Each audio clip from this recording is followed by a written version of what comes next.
सारी दुनिया में भाग रहा। अब किसी को पानी पीने जाना तो मन पानी पीने पहुंच गया, कोई बाल बच्चों को घर में छोड़कर आया, मन बाल बच्चों में पहुंच गया, कोई दुकान दफ्तर खेती बाड़ी छोड़कर आया, मन दुकान दफ्तर खेती बाड़ी में पहुंच गया। अब शरीर बेचारा यहाँ बैठा, मन खेती बाड़ी में या दुकान दफ्तर में ये चारों तरफ भाग रहा। तो ऐसे भजन से कोई लाभ नहीं होने वाला।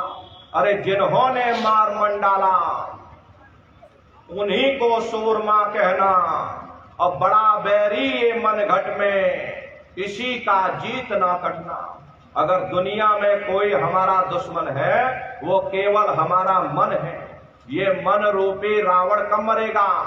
जब 9 द्वारों पर फतेह हासिल करके तुम यहाँ 10वें द्वार पर चढ़ जाओगे, तब सही मायने में दशहरा मनाई जाएगी। ये बाहर की दशहरा नहीं है जो लकड़ी का रावण आप बना देते हो और फूंक फांक करके घर चले जाते हैं तो भाई हमने रावण मार दिया। महात्माओं ने कहा था भाई सही मायने में तुम दशहरा कब मनाओगे? जब 9 द्वारों पर फतेह हासिल करके तुम यहाँ 10वें द्वार पर चढ़ जाओगे, तब सही मायने में विजय दशमी मनाई जाएगी। तब ये मन रूपी रावण मरेगा, तब तुम्हारी ये जीवात्मा, अरे इसी जीवात्मा को महात्माओं ने राम भी कहा। अरे आपके धर्म पुस्तकों में लिखा है, एक राम दशरथ का बेटा, एक राम घट घट में लेटा, एक राम का शकल पसारा, एक राम है सबसे न्यारा। एक वो राम है जो अयोध्या के वासी हैं और एक राम घट घट में लेटे, यानी हमारी आपकी जीवात्मा जो हर एक के अंदर मौजूद है। महात्माओं ने कहा भाई एक वो राम है और एक राम का शकल पसारा, यानी पहले स्थान के मालिक वो निरंजन भगवान जिनको दुनिया त्रिलोकीनाथ कहती है, जिनका ये पूरा पसारा पूरा संसार है। महात्माओं ने कहा भाई एक वो राम है और एक राम है सबसे न्यारा। 5वें स्थान के मालिक वो सतपुरुष भगवान जो हमारे आपके सच्चे पिता हैं। महात्माओं ने कहा भाई एक वो राम है। तो महात्मा तो उस राम की महिमा गाते हैं। जब ये मन रूपी रावण मर जाएगा, तब तुम्हारी ये जीवात्मा ये राम शब्द को पकड़ करके जब पहले स्थान पर निरंजन भगवान के देश में यानी अयोध्या नगरी में पहुंचेगी, वहां पर निरंजन भगवान के स्वरूप का यानी ज्योतिष स्वरूप का दर्शन करेगी, तब सही मायने में दिवाली मनाई जाएगी। ये महात्माओं का अपना एक आध्यात्मिक उद्देश्य रहा। आप तो मोटी बात पकड़िए कि भजन हमको कैसे करना, तो आंख और कान को बंद कर लेना, ऊंचा ध्यान दे करके सुनिएगा। सीटी जैसी आवाज मिलेगी उसको पकड़ लेना, सुनते रहना। कुछ समय बाद में आपको दोबारा अनुभव होगा कि कहीं बड़ी दूर से एक महीन आवाज, घंटे और शंख की आवाज हमारे कानों में गूंज रही है। जब घंटे शंख की आवाज आपको सुनाई पड़ने लग जाए, तब आप सीटी की आवाज को छोड़ देना और घंटे शंख की आवाज को पकड़ लेना। एक बार प्रेमी भाई बहनों आप उस आवाज को पकड़ लो, फिर वो आवाज आपको नहीं छोड़ेगी, खींच करके शरीर से बाहर कर दे। फिर रोज आना, रोज जाना, रोज ब्रह्मांडों की सैर करना, रोज देवी देवताओं के दर्शन करना, रोज राम के दर्शन करना, रोज कृष्ण के दर्शन करना। अरे अभी तो आप नकल में फंसे हो, ये असल पूजा नहीं है। आप अपनी बुद्धि से स्वयं विचार करिएगा। ये बंबई में बैठे अब बड़े बड़े कलाकार, अब कोई कलाकार राम बन जाता और कोई कलाकार कृष्ण बन जाता है। बाजारों में उनकी बड़ी बड़ी फोटो छप जाती, अब आप उनकी फोटो खरीद करके घर के कोने में टांग देते हो और सुबह शाम नहा धोकर पूजा आरती करते। अरे आप तो घर में उनकी पूजा कर रहे हो, वो बंबई में बैठकर मुर्गा मुर्गी खा रहे। कितनी बड़ी अज्ञानता। अरे महात्माओं ने कहा भाई राम भी तुम्हारे अंदर है, कृष्ण भी तुम्हारे अंदर है, चलो अंदर चलो, अंदर चल करके उनका साक्षात्कार दर्शन दीदार करो। तो सुमरन, ध्यान और भजन, ये 3 क्रियाएं आपको बताई गई। रास्ता बिल्कुल सच्चा है, आप करोगे आपको अनुभव होगा, दिखाई भी देगा और सुनाई भी पड़ेगा। लेकिन इतना ध्यान रखिएगा, जो भी आपको दिखाई सुनाई पड़े किसी को बताइएगा नहीं। उस समय आपको इतनी खुशी होगी कि खुशी के मारे आप दूसरों को बता दो, हजम नहीं कर पाओगे। और दूसरों को आपने बता दिया, भाई हमको ऐसे ऐसे ब्रह्मांड दिख रहे, तो वो ऊपर बैठा हुआ वहीं से बंद कर देगा, फिर दिखाई सुनाई देना हमेशा के लिए बंद हो जाएगा। ये गूंगे की मिठाई है, ये परमार्थी दौलत है। अरे आप अपनी दौलत को घर में कितना छिपा करके रखते, अलमारी में ताला लगा करके रखते, कोई बाजार में ढिंडोरा नहीं पीटता मेरे घर में इतनी दौलत रखी। अब अगर ढिंडोरा पीटोगे चोर चोरी कर ले जाएंगे। ऐसे वो परमार्थी दौलत है, जितना उसको छिपा करके रखोगे उतना रास्ता खुलता चला जाएगा। तो भजन, ध्यान, सुमरन नित्य नियम से आप लोग करिएगा, नागा नहीं होना चाहिए। अरे शरीर को आप भोजन देते हो, सुबह दोपहर शाम खाते रहते, लेकिन कभी आपने विचार नहीं किया ये जीवात्मा जो जन्म जन्मांतरों से भूखी प्यासी बैठी है, कभी आपने इसको भोजन नहीं दिया। अरे इसका भोजन शब्द है, इसका भोजन नाम है। अपना ये नियम बनाइए कि पहले अपनी जीवात्मा को भोजन देंगे, फिर अपने शरीर को भोजन देंगे। अगर ये नियम आपका बन गया तो आपका लोक भी बन जाएगा और परलोक भी बन जाएगा। प्रेमी भाई बहनों, उस मालिक को पाने के लिए तुम्हें घर बार छोड़ने की जरूरत नहीं है, तुम्हें बाल बच्चे छोड़ने की जरूरत नहीं है, तुम्हें समाज छोड़ने की जरूरत नहीं है, तुम्हें जात और बिरादरी बदलने की जरूरत नहीं है। अरे जात पात के रगड़े झगड़े ये हमारे अपने नहीं है, ये सिर्फ हमारे मन की खुरापात है। आप सभी लोग बुद्धिमान हो, अपनी अपनी बुद्धि से आप सभी लोग जरा विचार करिएगा। जब गुरु नानक साहब नहीं आए थे तब कोई सिख नहीं था, जब मोहम्मद साहब नहीं आए थे तब कोई मुसलमान नहीं था, जब ईसा मसीह साहब नहीं आए थे तब कोई ईसाई नहीं था। और पीछे लौटते चले जाओ तो केवल मनुष्य ही मनुष्य रह जाते। ये रगड़े झगड़े किसने पैदा किए? ये हमने आपने पैदा किए। अरे किसके लिए? केवल अपने स्वार्थ के लिए। हरे नर नारियों, दुनिया में कोई भी महात्मा यहाँ न कोई कौम बनाने आता, न कोई महात्मा यहाँ पर मजहब चलाने आते, न कोई महात्मा यहाँ पर पंथ चलाने आते, और ना ही आप हमारे हाथों में ये डंडे और तलवारें देने के लिए आते। अरे आप तो सच्चा मार्ग, सनातन मार्ग समझाने के लिए इस धरा भूमि पर शरीर रूप में अवतरित होते। इसीलिए महात्मा कहते हैं कि भाई जाति पाति पूछे नहीं कोई, और हरि का भजय सो हरि का होई। लोग यहाँ जात पात बनाते बनाते मर गए, लेकिन ऐ नर नारियों, जब तुम्हारी ये जीवात्मा इस मनुष्य रूपी चोले को छोड़ करके ऊपर धर्मराज की कचहरी में पहुंचेगी, वहां न तुमसे ये पूछा जाएगा कि तुम किस जाति के हो, तुम किस कौम के हो, तुम किस मजहब के हो, तुम हिंदू हो या मुसलमान हो, हिंदुस्तान से आए हो या तुम पाकिस्तान से आए हो। अरे वहां तुम्हारे कर्म देखे जाएंगे, भक्ति भाव देखा जाएगा, मालिक से मिलने का प्रेम और प्यार देखा जाएगा। इसीलिए महात्मा समझाते हैं, भाई मालिक को पाने के लिए तुम्हें जात बिरादरी बदलने की जरूरत नहीं है, तुम्हें जंगलों पहाड़ों में भटकने की जरूरत नहीं है, तुम्हें साधु सन्यासी और बाबा बनने की जरूरत नहीं। अरे भाई तुम अपने अपने घर परिवार में रहो, अपने अपने बाल बच्चों के साथ रहो, मेहनत और ईमानदारी से काम करो, और 24 घंटे में घंटा 2 घंटा अपनी जीवात्मा के कल्याण के लिए सुरत शब्द नाम की कमाई यानी कि सुमरन, ध्यान और भजन करिएगा।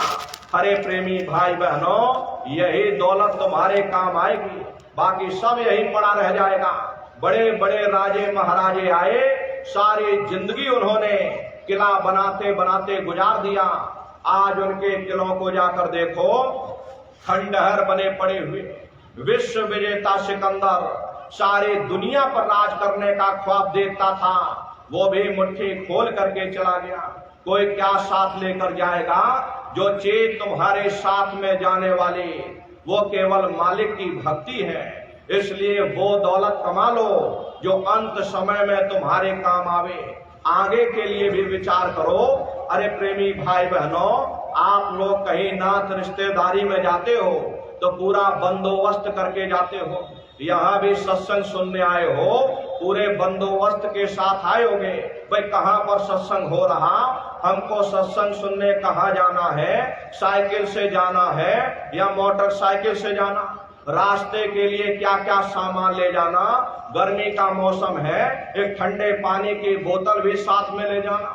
पूरा बंदोबस्त करके चलते हो। फिर आप ये कैसे भूल गए कि शरीर को छोड़ करके हमें कहीं और भी जाना है? किस राह जाना है, कैसे जाना है, कहाँ जाना है, रास्ते के लिए क्या क्या सामान ले जाना, हम लोग कभी उस पर विचार ही नहीं करते। मोह माया की गफलत में मनुष्य की अकल मारी गई, मनुष्य विचार ही नहीं कर पाता। इसलिए प्रेमी भाई बहनों, ये अहोभाग्य है आपका। ये मानव तन, ये दुर्लभ देही तुमको मिली हुई, ये बार बार नहीं मिलने वाली। अब की बार ये मौका मिल गया, ये चंद श्वासों की पूंजी आपको मिल गई। प्रेमी भाई बहनों, ये श्वासों की पूंजी बहुमूल्य है।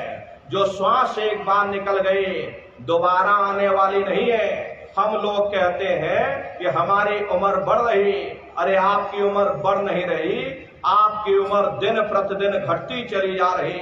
ये चंद श्वासों की पूंजी ये दिन प्रतिदिन कम होती चली जा रही। एक समय ऐसा आएगा ये बुलबुला तुम्हारा फूट जाएगा। प्रेमी भाई बहनों, इसलिए समय रहते अपनी जीवात्मा के कल्याण के लिए थोड़ा बहुत विचार कर लो, वरना भटकते रह जाओगे नरकों और चौरासियों में। फिर न जाने तुमको दोबारा ये मानव तन मिले न मिले। इसलिए अहोभाग्य है आपका, मनुष्य रूपी मंदिर मिला हुआ। इस मनुष्य रूपी मंदिर में बैठ करके वो आत्मधन कमा लो, वो रूहानी खजाना कमा लो जो अंत समय में तुम्हारे काम आवे। तो भजन ध्यान सुमरन बराबर आप लोग करिएगा और सभी लोग शाकाहारी रहना, क्योंकि हमारे गुरु महाराज ने शाकाहार पर विशेष जोर दिया। गुरु महाराज हमारे बराबर कहते थे, बच्चा तुम लोग शाकाहारी रहना, शाकाहार का प्रचार करते रहना, इसी से देश और दुनिया में भारी परिवर्तन होगा। हरे प्रेमी भाई बहनों, परिवर्तन कोई कानून बनाने से नहीं होता, परिवर्तन कोई आंदोलन करने से नहीं होता, परिवर्तन कोई तोड़फोड़ करने से नहीं होता। परिवर्तन तब होता है जब लोगों के विचार बदलते हैं, लोगों की भावनाएं बदलती हैं। और विचार जब बदलेंगे जब लोगों का खान पान शुद्ध होगा। अरे देशी कहावत है, जैसा खाए अन्न और वैसा होए मन। जब इंसान पशुवृत्ति भोजन करेगा उसकी बुद्धि स्वतः ही पशुओं जैसी हो जाएगी, सोच विचार उसका चिंतन स्वतः ही पशुओं जैसा हो जाएगा। फिर जिस शराब के नशे में माँ बहन बेटे की पहचान खत्म हो जाए, उस शराब को पी करके यह कैसे पता चलेगा कि क्या अच्छा और क्या बुरा है। यही कारण है कि आज घर समाज में ये दुनिया भर के अत्याचार और दुनिया भर के व्यभिचार फैले हुए, ये तरह तरह की बीमारियां ये आज इसीलिए फैली हुई क्योंकि लोगों का खान पान दूषित हो गया। अरे इंसानों के खून में जब जानवरों का खून और कीटाणु मिल जाएंगे तो न जानवरों की दवा काम में आएगी और न इंसानों की दवा काम में आएगी। फिर प्रेमी भाई बहनों, हमारे गुरु महाराज ने सन 70 के दशक में भविष्यवाणी की थी, लाशें पड़ी घर घर में सड़ेंगी, बचाने वाला मिलेगा ना कोई, जमाना बदलेगा। कहे जय गुरुदेव पुकार, जमाना बदलेगा। गुरु महाराज ने सन 1970 के दशक में भविष्यवाणी की थी। बच्चा वो समय धीरे धीरे नजदीक आ रहा, ऐसी ऐसी बीमारियां आएंगी, डॉक्टरों की बुद्धि काम नहीं करेगी। अरे अभी क्या देख रहे हो, ये कुछ नहीं है, आगे का समय बड़ा खराब आ रहा। इसलिए प्रेमी भाई बहनों, धर्म के रास्ते पर वापस लौट आओ। आपको धर्म के रास्ते पर वापस लौटना ही पड़ेगा। इसलिए प्रेमी भाई बहनों, आपसे हमारी प्रार्थना है कि आप सभी लोग शाकाहारी रहिएगा, सदाचारी रहिएगा। देखो प्रेमी भाई बहनों, हम लोग मंदिर बनवाते हैं, हम लोग मस्जिद बनवाते हैं, उन मंदिरों में नहा धो करके जाते हैं। कहते भाई परमात्मा के रहने की जगह है, हमको नहा धो करके जाना चाहिए, फूल अगरबत्ती ले जाना चाहिए। कोई उन मंदिरों में कूड़ा कचरा नहीं डालता। अगर कूड़ा कचरा डालोगे तो आपस में लाठियां चल जाएंगी। फिर ये जो हरि मंदिर है, ये पंच भौतिक शरीर जिसे महात्माओं ने हरि मंदिर कहा, अरे इसमें तुम हाड़ मांस के लोथड़े डालते हो, इसमें तुम शराब के कतरे डालते हो, अपने बनाए हुए ईंट गारे के मंदिर के तुम कद्र करोगे और परमात्मा के बनाए हुए इस हरि मंदिर को तुमने जीते जी कब्रिस्तान बना दिया तो सख्त सजा मिलेगी। अरे महात्माओं ने लिखा है कि तिल भर मच्छी खाई के कोटि गऊ दे दान। जब आप धर्म का प्रचार करोगे, और धर्म का प्रचार करने की जिम्मेदारी हम सभी प्रेमी भाई बहनों की है। ये काम कोई साधु महात्माओं का ही नहीं है कि साधु महात्मा ही धर्म का प्रचार करेंगे। अरे प्रेमी भाई बहनों, ऐसे तो आप तो सबसे बड़े साधु हो, दुनिया के साधु, ये तो आप पर निर्भर है। आप सबसे बड़े साधु हो, अपने मेहनत और ईमानदारी से आप कमाते खाते हो, और जो समय मिलता उसमें धर्म का प्रचार करते हो। तो आप तो सबसे बड़े साधु हुए। आपकी जिम्मेदारी बनती है, आपका कर्तव्य बनता है कि धर्म के प्रचार में अपने तन से योगदान दिया जाए। ऊपर जा करके पूछा जाएगा, भाई जब मैंने तुमको मनुष्य शरीर दिया, इस मनुष्य रूपी मंदिर में बैठकर तुमने क्या किया? उस समय तुम कहने योग्य हो जाओगे, नहीं हमने धर्म का प्रचार किया, हमने इतने लोगों को शाकाहारी बनाया, हमने इतने लोगों को सदाचारी बनाया। वही तुम्हारे लेखे जोखे में लिखा जुखा जाएगा। प्रेमी भाई बहनों, हमारे गुरु महाराज ने प्रेमी भाई बहनों एक अच्छे समाज के निर्माण के लिए, चरित्र उत्थान के लिए, लोगों को शाकाहारी सदाचारी बनाने के लिए 116 वर्ष की आयु तक अथक मेहनत और परिश्रम किया।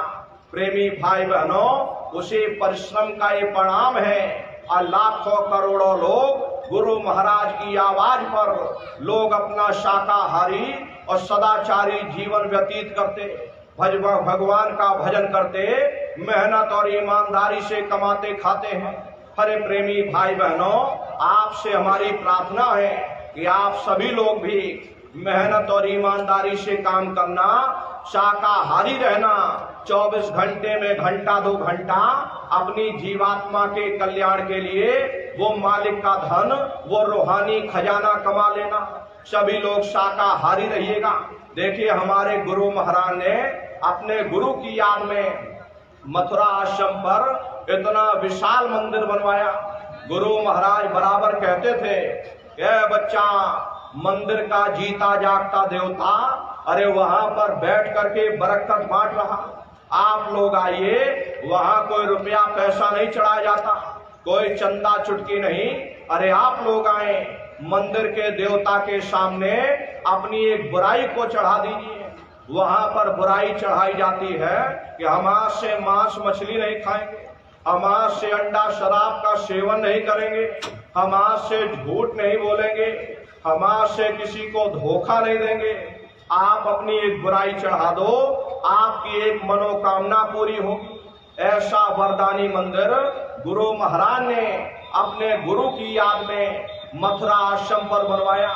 उन्हीं की याद में ये पावन भंडारे का कार्यक्रम 1 दिसंबर से अब 5 दिसंबर तक मथुरा आश्रम पर मनाया जाएगा। तारीख आप लोग याद रखिएगा, 1 दिसंबर से अब 5 दिसंबर तक ये भंडारे का कार्यक्रम होगा। तो आप सभी लोग इसमें पधारिएगा। प्रेमी भाई बहनों, इस भंडारे के अवसर पर आप सभी लोग सपरिवार सादर आमंत्रित हैं। आप लोग अवश्य ही पधारिएगा। दसियों लाख की संख्या में सत्संगी प्रेमी भाई बहन भंडारे के अवसर पर उपस्थित होंगे। ये महामानव कुंभ लगेगा। आपके राजस्थान से भी लाखों लाख की संख्या में सत्संगी प्रेमी भाई बहन वहां पर पहुंचते हैं।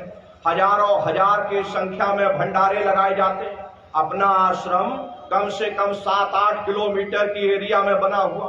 प्रेमी भाई बहनों, वहीं पर ये कार्यक्रम होता है, तो आप सभी लोग पधारिएगा। गुरु महाराज की दया से देखो हमारे आश्रम पर बहुत बड़ी गौशाला भी है। गुरु महाराज की गाय है। शुरुआती समय में 2 गाय थी। 2 गायों का इतना बड़ा परिवार है कि कम से कम आज 2 से 2.5 हजार गाय हैं और सांडों की संख्या करीब करीब 3000 है। वहां पर किसी को बाहर निकाला नहीं जाता। गुरु महाराज ने कहा था, ये मेरी प्यारी गाय है, अगर जरूरत पड़ेगी मैं इनको भीख मांग करके खिलाऊंगा, लेकिन गायों को भूखा नहीं रहने दूंगा। आज गुरु महाराज की दया से 2-2.5 हजार के करीब गाय हैं और नंदीशाला भी है। 2.5-3 हजार के करीब सांड भी है। प्रेमी भाई बहनों, अपना वहां पर अस्पताल भी है, जो निःशुल्क अस्पताल चलता है। एक अपना विद्यालय भी है, जहां पर 2.5 से 3 हजार बच्चे निःशुल्क विद्यालय में पढ़ाई करते हैं। कॉपी किताब पढ़ाई लिखाई सब बच्चों की निःशुल्क होती है। तो प्रेमी भाई बहनों, आप सभी लोग पधारिएगा, अपनी आंखों से देखिएगा। ये जो भंडारे का कार्यक्रम 1 दिसंबर से और 5 दिसंबर तक होने जा रहा, इसमें आप सभी लोग पधारिएगा। अपने अपने बच्चों को भी साथ में लेकर के आया करिए। ये सबसे बड़ी गलती आप लोग यही करते हो कि बताओ अकेले अकेले सत्संग सुनने आ गए और बताओ बच्चों को नहीं लाए। अरे क्या जरूरत बच्चों को लाने ले जाने की?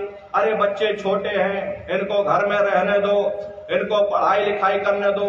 ये सत्संग सुनना ये हम बूढ़े बाड़े लोगों का काम है। बच्चों की पढ़ाई लिखाई की उम्र है, इनको पढ़ाई लिखाई करने दो। ये आपकी सबसे बड़ी गलती है। अरे प्रेमी भाई बहनों, पढ़ाई लिखाई जरूरी है। हम ये बात मानते हैं कि आज के समय में शिक्षा बहुत जरूरी है। अरे हमको भी गुरु महाराज ने पढ़ाया लिखाया। हम भी पहले 10वीं किए, 10वीं के बाद फिर हमने 12वीं किया और 12वीं के बाद फिर हमने बीए किया और बीए करने के बाद फिर हमने एलएलबी किया। एलएलबी करके वकील बने। गुरु महाराज ने हमको भी पढ़ाया लिखाया। लेकिन प्रेमी भाई बहनों, पढ़ाई लिखाई के साथ साथ अच्छे संस्कार भी जरूरी है। और संस्कार कोई एमए बीए की डिग्री करने से नहीं पढ़ते, संस्कार कोई डिप्लोमा करने से नहीं पढ़ते। अगर एमए बीए की डिग्री करने से बच्चों के अंदर संस्कार पड़ जाते तो हिंदुस्तान में इतने वृद्धाश्रम न खोले गए होते। अरे संस्कार पढ़ेंगे महात्माओं के वचनों से, संस्कार पढ़ेंगे सत्संग के माध्यम से। ये बच्चे देश के भविष्य हैं। एक अच्छे समाज के निर्माण के लिए बच्चों के अंदर अच्छे संस्कार डालना ये समय की बहुत बड़ी मांग है। इसलिए अपने अपने बच्चों को अच्छी शिक्षा देना, अच्छे संस्कार देना, उनको सत्संग में बराबर लाते ले जाते रहना, खुद भी भजन करना, बच्चों को भी भजन ध्यान सुमरन पर बैठाना, उनको अपने दरबार में लाते ले जाते रहना। अरे तुम्हें पूरा भरोसा हो जाएगा, नहीं हमारे जाने के बाद हमारे बच्चे संसार में नहीं भटकेंगे, बल्कि अपने दरबार से जुड़े रहेंगे। इन्हीं बच्चों को अपने साथ शाकाहारी के प्रचार में ले जाओ। ये छोटे छोटे बच्चे जब समाज के बीच में उतरेंगे और जब शाकाहारी का प्रचार करेंगे कि मांस खाना बुरी बात और शराब पीना बुरी बात, तो समाज पर कितना गहरा असर पड़ेगा। देखो ये छोटे छोटे बच्चे और हमको समझाने आए, समाज पर तो असर पड़ेगा ही, उन बच्चों के ऊपर भी इसका असर पड़ेगा। भाई हम ये जो बात कह रहे हैं, हमको भी इन चीजों से दूर रहना चाहिए। तुम्हारे बच्चे भी मांस और शराब जैसी इन गंदी चीजों से दूर रहेंगे। इसलिए प्रेमी भाई बहनों, ये बच्चे कच्चे घड़े हैं, इनको बचपन से तैयार करना, इनको अच्छी शिक्षा देना, अच्छे संस्कार देना, यही बच्चे बड़े होकर के माँ बाप का नाम रोशन करेंगे, घर और समाज का नाम रोशन करेंगे। तो अपने अपने बच्चों पर विशेष ध्यान आप लोग दीजिएगा। और आप सभी प्रेमी भाई बहन भजन ध्यान सुमरन बराबर आप लोग